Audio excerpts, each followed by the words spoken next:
Good evening, everybody, and welcome back to the Turn of the Tassel Show. My name is Stephen Ampersand. I'm your host, and as always, I'm here to help you and the people you love get to and through college, university, and trade schools earlier on time with minimum to no debt. And so, if you read the description, you saw the title, tonight's broadcast is going to be all about getting SAP Suckered. SAP Sucker. Yeah, man. SAP Sucker. I'm dating myself by saying that. Back in the 80s, there was a show called Different Strokes with Gary Coleman and Todd Bridges and what was that? The young lady's name. I can't remember the young lady's name, but they all had tragic lives. All those child actors ended with just tragic lives, which tends to happen, unfortunately, with child actors. Yeah, we can want that. But I digress. Arnold was Gary Coleman's character, and Arnold used to always say, "What you talking about, SAP Sucker?" Or something like that. And I'd laugh because it was funny. But we're going to talk about SAP Suckered, and specifically, we're going to talk about satisfactory academic progress. And really, we're going to talk about that in the context of withdrawal, right? So life happens, things occur where you have to perhaps step out of classes at college. And again, we've gone over in ad nauseum how expensive college is. And so to withdraw from school to deal with a life situation or what have you is a very costly enterprise. It's a very costly thing to do because you're losing time, which is valuable and cannot be given back to you. But you're also, in many respects, flushing any money that you paid for that particular term down the toilet. And that's a want. Because, again, the time you can't get back, and college is going to get paid whether you finish or not once you get past a certain point in the semester. So that said, I want to talk about why and how when you withdraw matters. So let me start by just laying out for you what satisfactory academic progress is. And for this, I'm going to break out the whiteboard and show you what that is. So without further ado, we're going to cut to camera number 2, as we like to do. Okay, now I'm not going to bring myself up on screen here because I got to be able to draw here. So you'll just listen to the sound of my voice. So what is SAP? SAP, S-A-P, is satisfactory academic progress.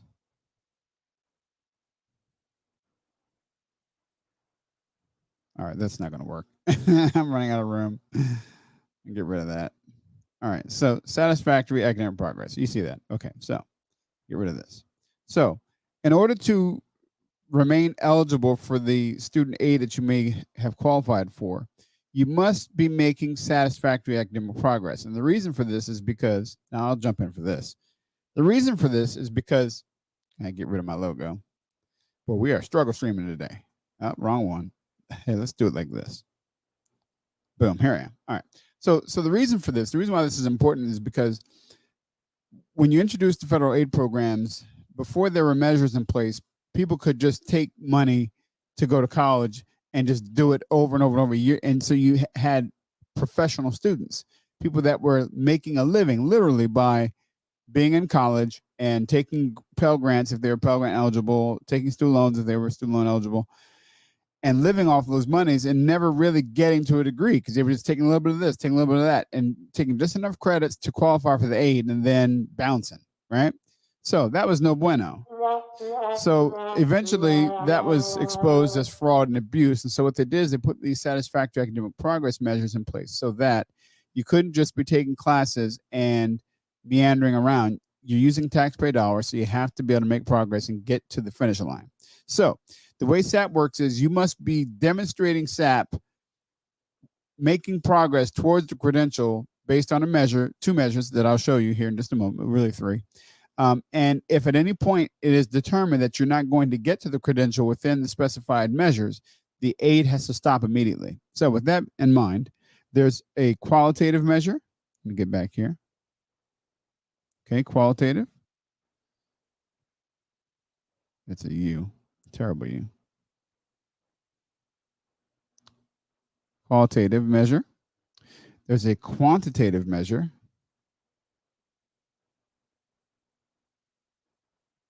Okay. And then there is a pace measure. Okay. Those are your three measures. Okay. Now, they sort of all come together. Understand this. If you are a student who is Pell Grant eligible, you are eligible for Pell Grant for what they determine as 600%. So 100% is one full-time year. Okay. So if you got one full-time year, that means you get 6 full-time years of eligibility for the Pell Grant. Similarly, if you're receiving subsidized student loans through the direct loan program, which here we discourage because 1.75 and counting $1 trillion student loan debt. But that said, you get 150% rule on that. So what does that mean? That means you can have the subsidy, which means you're not paying interest on those loans once they disperse them to you while you're in school, for 100% of your whole program, which if you're doing a bachelor's degree is 4 years, and then 50% more gives you 2 more years, so 6 years, right? Where did this number come from? This 600%, 6 years, 150% rule, 6 years. It came from the national average time it takes for people to complete a 4-year bachelor's degree. You see, I got to come back for this. You see, this is why we're here at Turn the Tables Consulting Group, because it shouldn't take you 6 years to get a 4-year degree.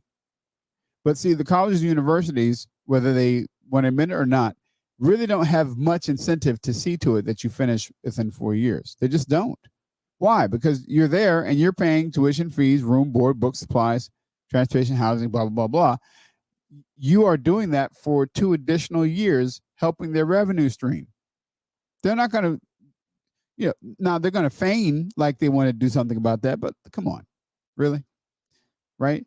They got a whole metrics around your aid based on 6. That ain't changing no time soon. The colleges and universities have no incentive to try to get you done on time.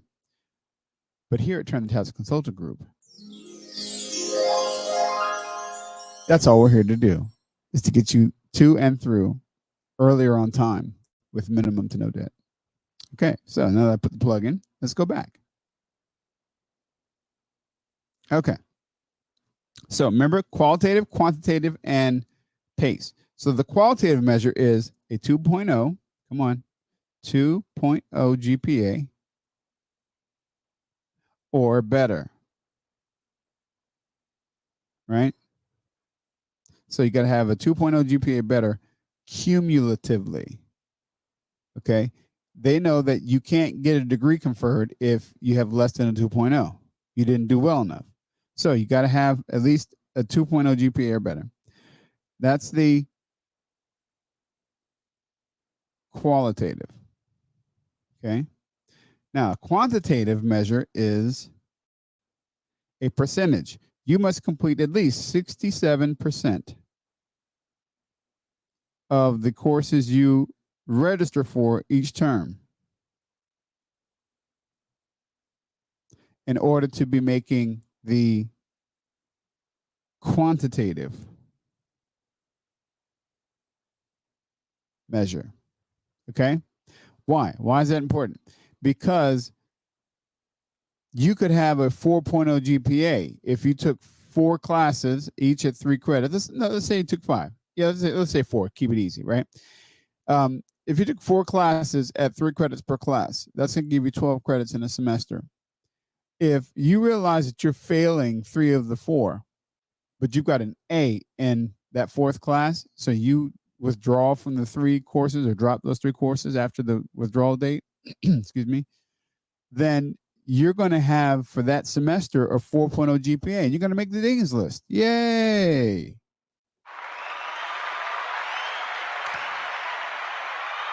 Problem is, if you did it like that, you would not graduate for 15 years.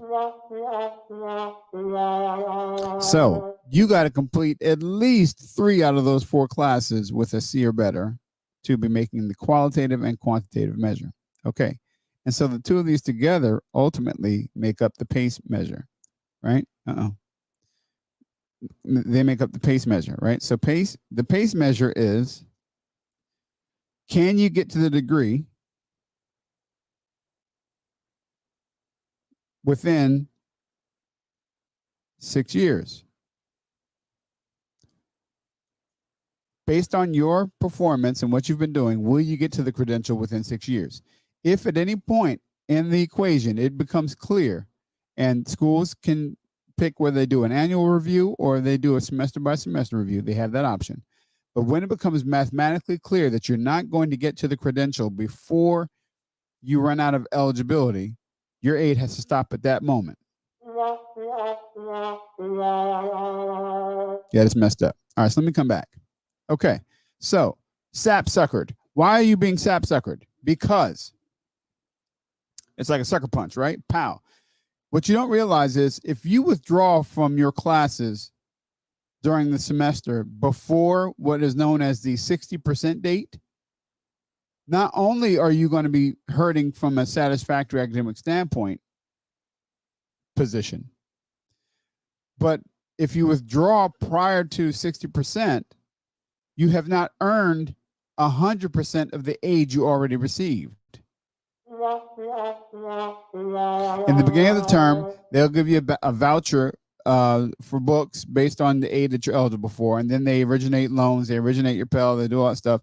It gets applied to your account, and then within 14 days of the time that the college gets that stuff originated, they have to give back to you whatever credit balance is left as a refund. They call it a refund, but it's really not a refund because you didn't pay for it. So you're getting a check based on the money that's left over, and it's to be used for living expenses, travel, all the stuff that's in your cost of attendance budget. Okay, computer, what have you. Well, if you withdraw before the 60% date, you didn't earn 100%. They say 60% on, we'll give you 100%. Anything below that, we're going to have to prorate down what you already got to match the time that you were spending in academic activity that term. So let's say you only completed 25% of the term because you did your withdrawal officially. You went in and did a withdrawal slip where you did it online, and the date stamp shows that it was 25% of the term. That means you're going to get 75% of the money that was already awarded to you snatched back. The school is going to have to send that back to the Department of Education. And now the school's out that money, but you were still sitting and occupying that seat. So the school is not going to take that L. You are. The school is not going to take that L. They're not going to be like, well, they couldn't do it, so we're just going to eat that loss. No. Now you owe a balance to the college. And when you get through your life circumstance and you're ready to resume courses, you're going to go back to your college. You're going to say, I'd like to register. And they're going to say, just 1 second. We have a balance here, and you need to satisfy this balance before we can let you register for classes. But I don't have that money. Sorry, we can't help you. But I'm just about at the end of my grace period. I'm going to start going into student loan repayment. So sorry. And then you go into default, and now you lose your student loan eligibility and your Pell Grant eligibility. And now you are broke, no degree, and in repayment and default. Now your credit's messed up. Dag. That's jacked up. Okay? So, don't go out like that. Okay? Don't get SAP suckered. Don't get sucker punched by SAP. Okay? Instead, understand the timing of these things matters. Timing is everything. It's everything. You can time your withdrawal, right? So that you do your withdrawal after the 60% date, so that even though it's going to affect your SAP, right? It's much easier to recover your SAP if you can come back to school and take more classes and bring your percentages up by doing well in those classes and completing them. But you can't do that if you can no longer afford to pay for them because you don't have the aid there. Does that make sense? That makes sense. So you always wait until this, even if your situation happens early in the semester, you don't put in your official withdrawal paperwork until after the 60% date. And you can call the financial aid office and ask them, when is the 60% date of the semester? They will tell you. They have to know because they are the ones that have to do the proration calculations to know how much they have to send back. That's called a return to Title IV calculation, or R2T4. Okay. Now R2D2, for my Star Wars fan, this is a R2T4, return to Title IV. Okay. And so they can tell you that 60% date. Okay. Always know your 60% date. That way, if you do have to make a withdrawal, you can do it and not have to have any money sent back so that you owe a balance to the college, preventing you from getting your transcript, preventing you from enrolling, and effectively cause you to start all over again if you start all over again at all. I'm going to hit both for this one. Because that's intrepid and it's a womp-womp. Okay? So, how do you avoid getting SAP suckered? Well, the first thing you do is you get this information. And that's why we're here at Turn-Tastic Consulting Group. We're here to give you information that will help you be successful so that you don't get sucker punched, surprise punch, because that's what a sucker punch is. It's a punch that came out of left field you weren't anticipating. Somebody was smiling at you, talking, everything was cool, and then bam, they hit you. That's a sucker punch. Don't get sucker punched by your financial aid. Instead, reach out to us, 484-574-1866, or at email, turningtasks@gmail.com. Subject line, I need a plan. We will help you craft a plan so that you can avoid circumstances and pitfalls that would prevent you from graduating earlier on time with minimum to no debt. I'm Stephen Ampersand, and this is the Turn Task Show.